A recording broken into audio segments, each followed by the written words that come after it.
नमस्ते बच्चों, कैसे हैं आप सभी। कैसा रहा कल का दिन रक्षाबंधन। उम्मीद करते हैं सब ने बहुत अच्छे तरीके से मनाया होगा। देखो बच्चों, हमारा जो चैप्टर चल रहा था वो अवकलज। अवकलज में हमने 7.5 कंप्लीट कर ली थी।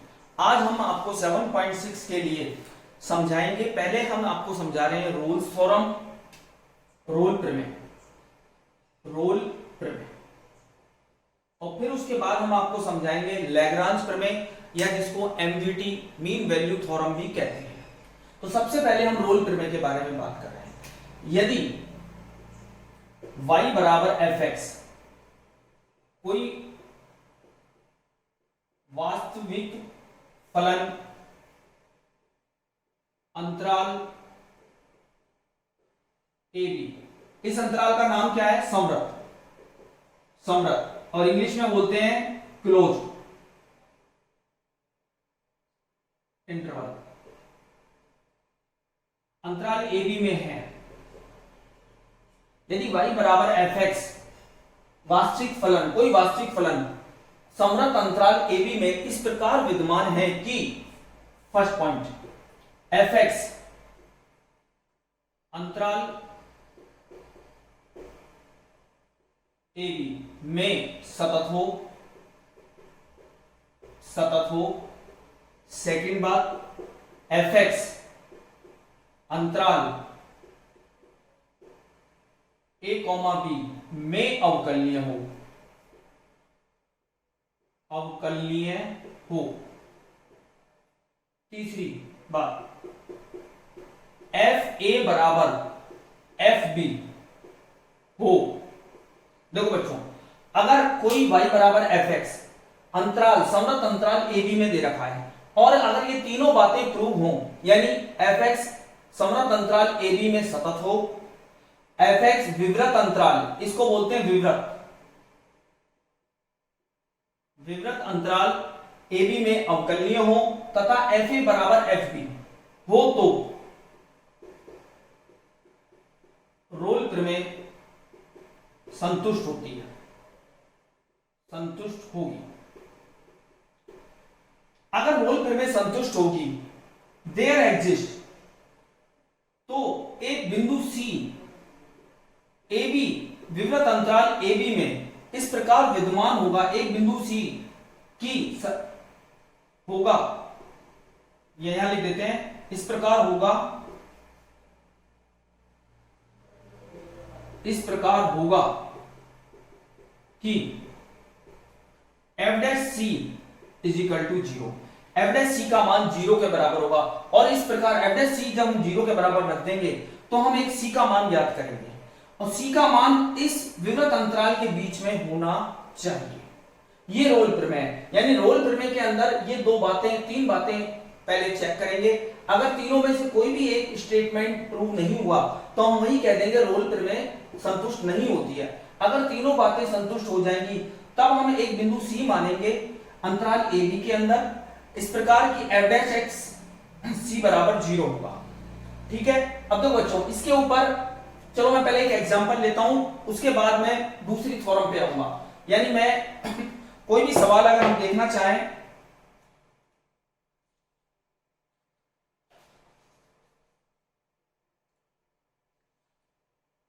हमने लिया एग्जांपल लिया fx बराबर अंडरवुड 4 माइनस एक्स स्क्वायर और अंतराल इन्होंने क्या दे रखा है, x इज बिलोंग्स टू -2 से 2। अंतराल दे रखा है x इज बिलोंग्स टू -2 से 2, यानी a की वैल्यू -2, b की वैल्यू 2। अब देखो, सबसे पहले हमें ये प्रूव करना है कि अंतराल AB में सतत है या नहीं। अब देखो, हमें अच्छी तरह मालूम है कि ये एक, पहले तो इस अंतराल की बात करें, हम इस अंतराल की बात कर रहे हैं, यानी इस अंतराल में सतत है कि नहीं। सबसे पहले f' निकालो आप। f' क्या आ रहा है, यानी 1/2 under root 4 minus x square into 0 minus 2x, यानी ये हुआ -x upon under root 4 minus x square,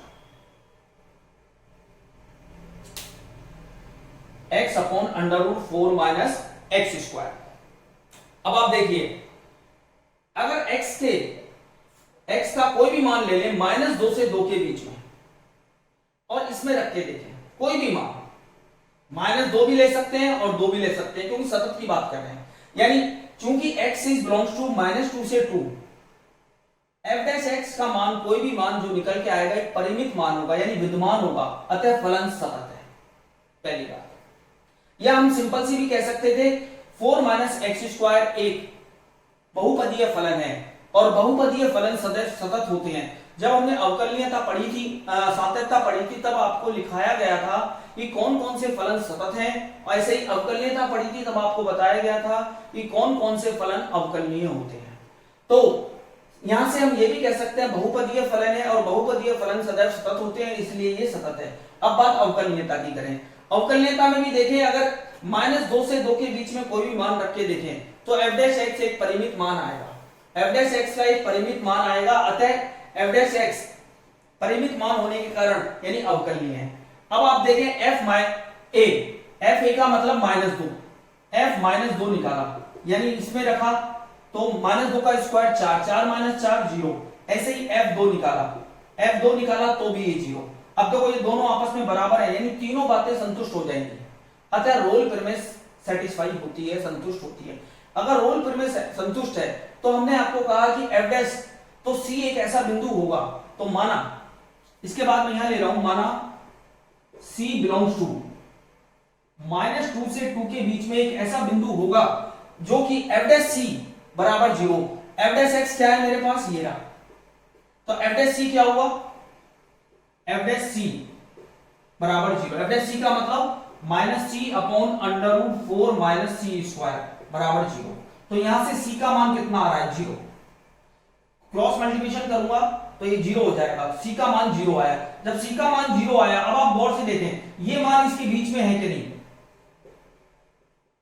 ये मान इसके बीच में होना चाहिए, तभी रोल प्रमेय सेटिस्फाई होगी। अभी मैंने सिर्फ इस प्रमेय के ऊपर आपको एक एग्जांपल समझाया है।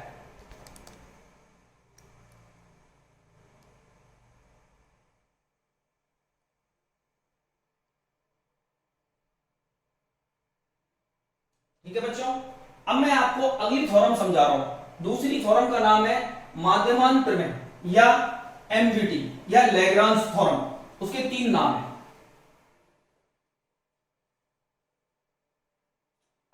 दूसरी जो थ्योरम है शॉर्ट फॉर्म में तो बोलते हैं MVT, mean value theorem, mean value theorem या माध्यमान प्रमेय, माध्यमान प्रमेय, या इसका नाम है लैग्रांज, लैग्रांज प्रमेय, मतलब इसके 3 नाम हैं।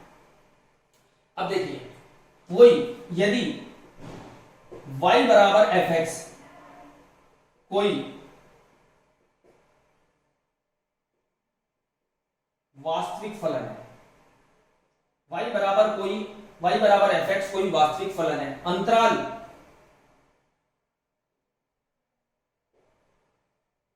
a b यानी संवृत अंतराल में, अंतराल a b में।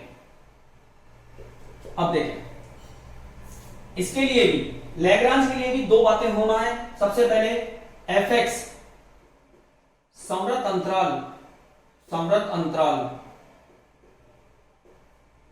a b में सतत हो। दूसरी बात fx विवृत अंतराल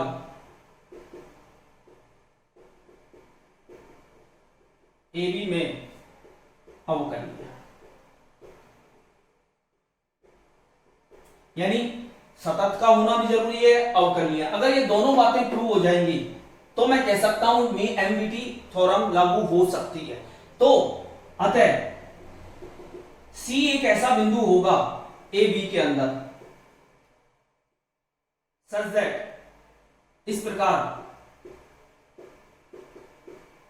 कि f डैश C बराबर F B minus F A upon B minus A, यानी इसको रखेंगे तो C का मान निकल के आएगा। C का जो भी मान होगा वो इन दोनों के बीच में होना चाहिए। अगर हो जाएगा तो हम कह सकते हैं कि लैग्रांज थ्योरम संतुष्ट होती है। आज का जो टॉपिक है, जो समझाना है मुझे 7.6 के लिए, उसमें सिर्फ दो ही थ्योरम थी, एक रोल प्रमेय, दूसरी माध्यमान प्रमेय। रोल प्रमेय में हमें कोई फलन दे रखा है विवृत अंतराल ए बी के अंदर, संवृत अंतराल ए बी के अंदर। उसके बाद हमें तीन बातें प्रूव करनी होंगी रोल में। एफ एक्स वाई बराबर एफ एक्स जो फलन है संवृत अंतराल ए बी में सतत होना चाहिए।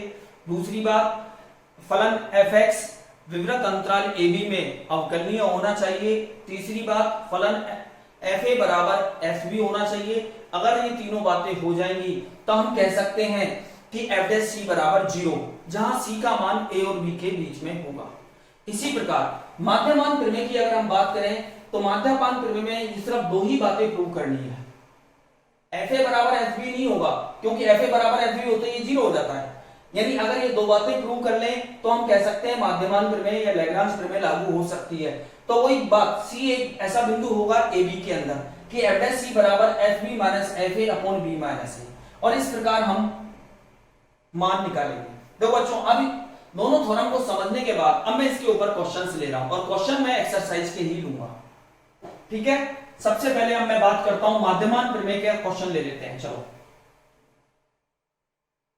यानी अपनी बुक का 7.6 में कोई क्वेश्चन उठाते हैं।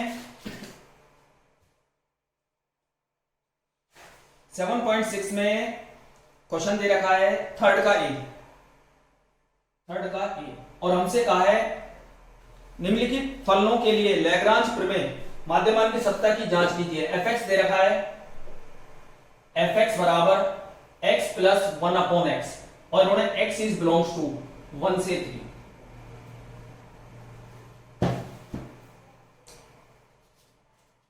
अब तो बच्चों, अगर हमको डायरेक्ट समझ में आ रहा है कि अवकलनीय है या नहीं, सतत है या नहीं तो हम दूसरा तरीका ये भी अपना रहे थे कि एफ डैश एक्स निकाला तो इसका क्या होगा 1 माइनस 1 अपॉन एक्स स्क्वायर, यानी ये हुआ x square minus 1 upon x square.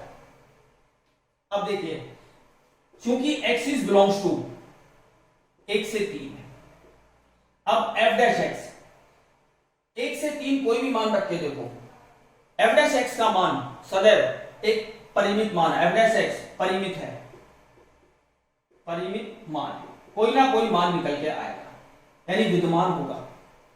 इस अतः f x अंतराल b में a और b का मान कितना है 1 और 3 में सतत है। इसी प्रकार तथा एफ एक्स अंतराल 1-3 में अवकलनीय भी है।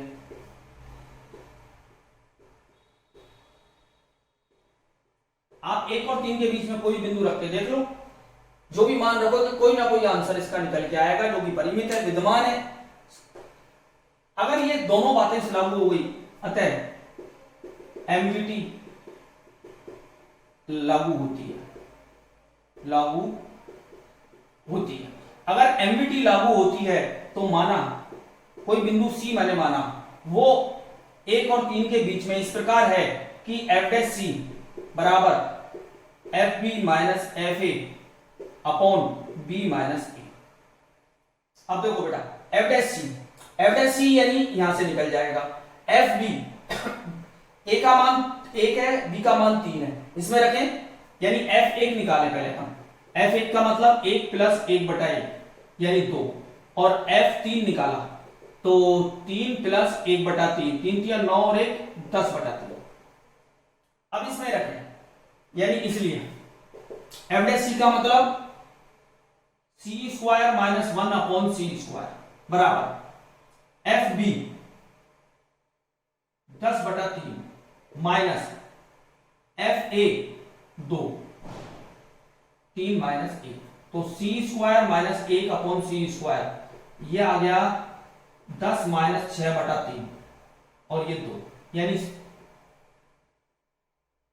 सी square minus 1 upon C square बराबर 10 में से 6 गए 4/3 इंटू 1/2, ये 2 कट गया। अब क्रॉस मल्टीप्लिकेशन किया, 3c² माइनस 3 बराबर 2c², यानी कि c² बराबर 3 और c बराबर प्लस माइनस √3। c का मान आ रहा है प्लस माइनस √3।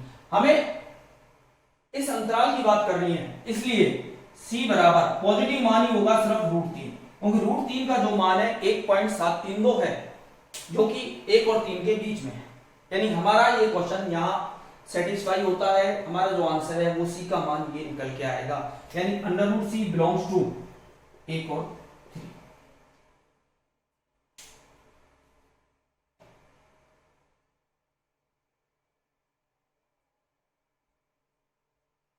अब मैंने आपको थर्ड का ए समझाया, थर्ड में 3 क्वेश्चन और दे रखे हैं, मैं चाहूंगा कि वो उनको आप खुद सात्यता की जांच करें और सी के मान निकालें। अब मैं रोल थ्योरम पे एक सवाल और लेगा।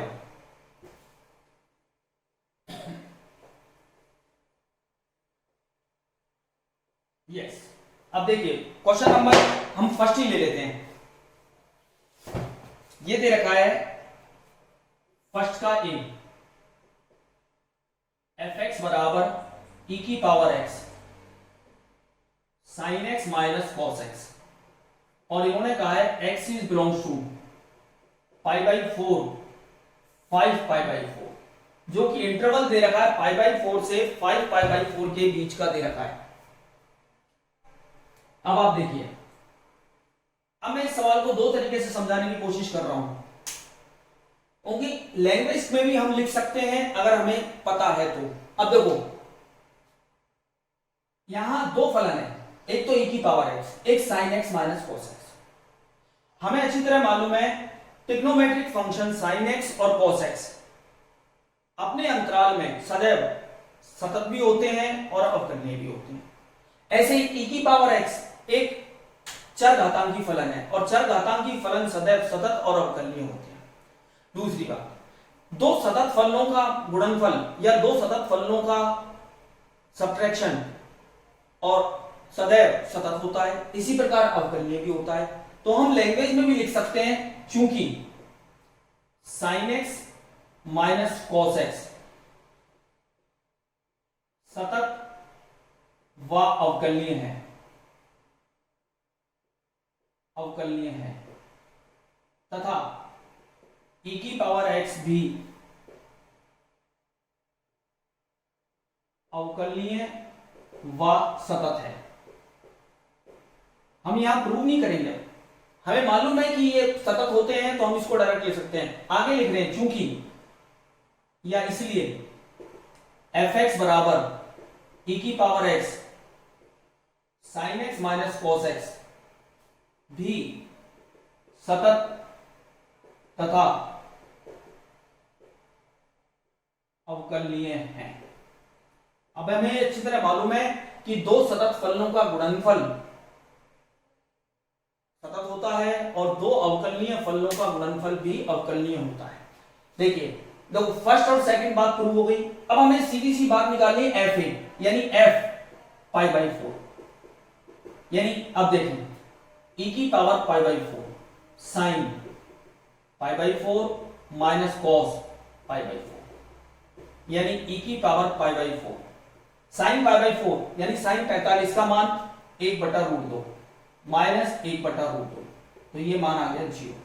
अब बात करें f 5π/4 यानी e की पावर 5π/4 sin 5π/4 माइनस cos 5π/4 यानी e की पावर 5π/4।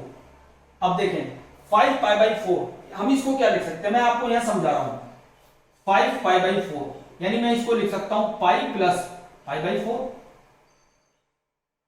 यानी अगर मैं यहां निकालूं साइन लिया तो यहां भी साइन लगाऊंगा पाई प्लस π/4।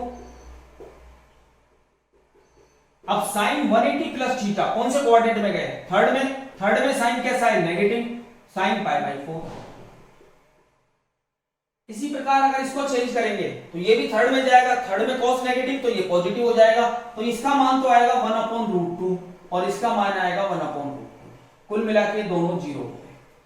इसलिए f π/4 is equal to F 5π/4। अब देखो तीनों बातें प्रूव हो गई, अवकलनीय भी है, सतत भी है और एफ ए बराबर एफ बी।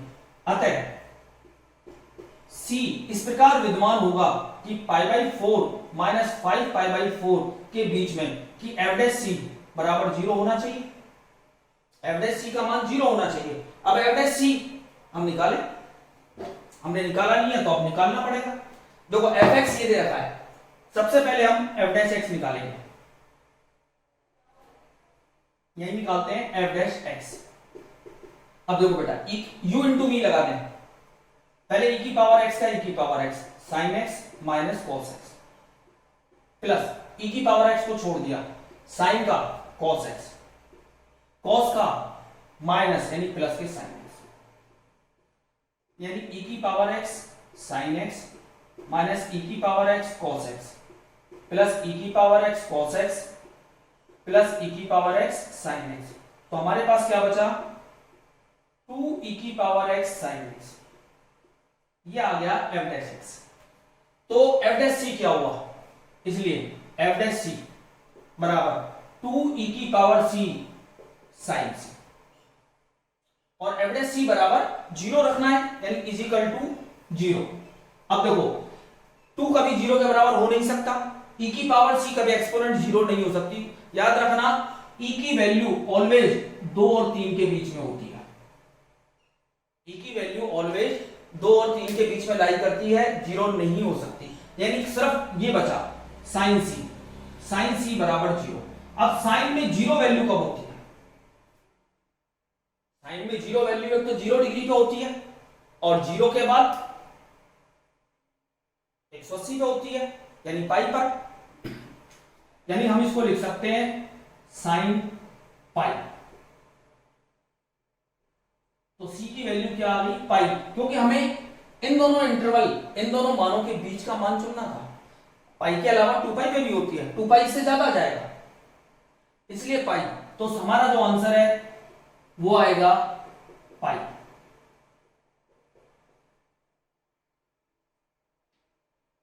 ठीक है बच्चों, इस प्रकार हमें 7.6 कंप्लीट करनी है। मैं चाहूंगा, मैंने आपको समझाया है और कुछ 2 एग्जांपल समझाए हैं, 2 या 3। मैं चाहूंगा कि आप इनको करें और मुझे क्वेश्चन करके भेजें।